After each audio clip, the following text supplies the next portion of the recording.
little girl who lives in Wellington, and she really likes Thomas the Tank Engine. Her name's Thea, and this story's for Thea. Thomas is a cheeky little engine. He likes to have fun with his friends. He likes playing hide and peep with Percy, and he enjoys joking with James.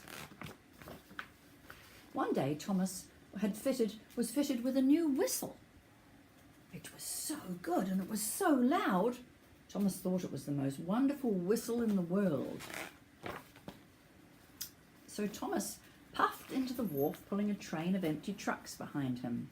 The thin controller was there to greet him. "Thomas," he said, "the narrow gauge engines are bringing bricks, flour and timber." And he told Thomas that the bricks, flour and timber had to be loaded into his trucks by tea time. Then the thin controller left.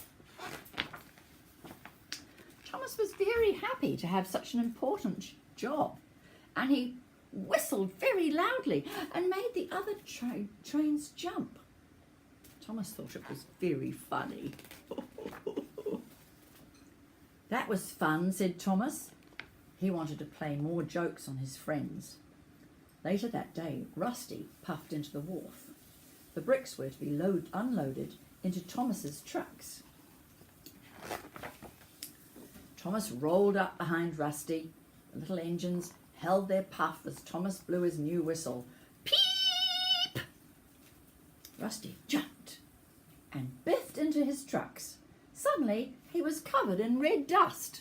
Oh dear, the little engines all laughed at poor Rusty. Thomas thought it was tremendous fun. Thomas is a bit of a naughty train. Rusty wanted to join in with all the fun. "Can't catch me," said Rusty.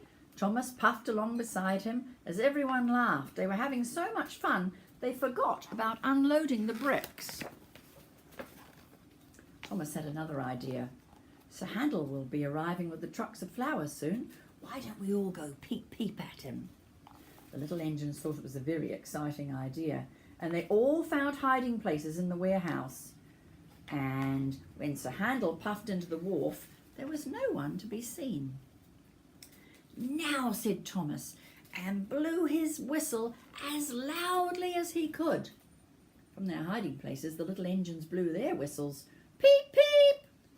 Sir Handel biffed his trucks in surprise, making flour fly up into the air like a great white cloud. "Look at him, he's all white." "Look at me, I'm a ghost," he said, and he steamed away. Soon all the engines were chasing each other, and still no one was loading up Thomas's trucks with bricks. Thomas had another idea. "I think he's going to get into trouble, this Thomas." "Peter Sam's on the way," tooted Thomas. "Let's peep at him as well." The little engines agreed this was a very good idea. As Peter Sam trundled into the wharf, Thomas got ready with his whistle. The little engines got their whistles ready too. "Peep!" went Thomas and the little engines. Peter Sam shot forwards and he bashed into the flatbeds, which were stacked with timber, and they burst through the buffers, smashed through a pile of oil drums, and splashed straight into the canal. What a mess! Thomas has got to stop this. The thin controller arrived at the wharf, and he said, "What's been going on here? There's bricks all over the place." Thomas rolled forward, looking very sad and guilty. "I'm sorry," he said, "it's all my fault. I just wanted to play tricks on them." Look at him, he's looking sorry. So he should be, naughty boy. The thin controller was very, very cross. "You must clear up this mess at once, and your trucks must be loaded by tea time. No more jokes. We have work to do now." And there he is, looking very cross. Can you look cross? Oh yes, you can. Just before tea time, the thin controller came back to check on the engines. He saw Thomas looking pleased with himself, but he couldn't see the trucks. "Where are your trucks?" said the thin controller very crossly. Thomas smiled to himself. He was playing another naughty trick.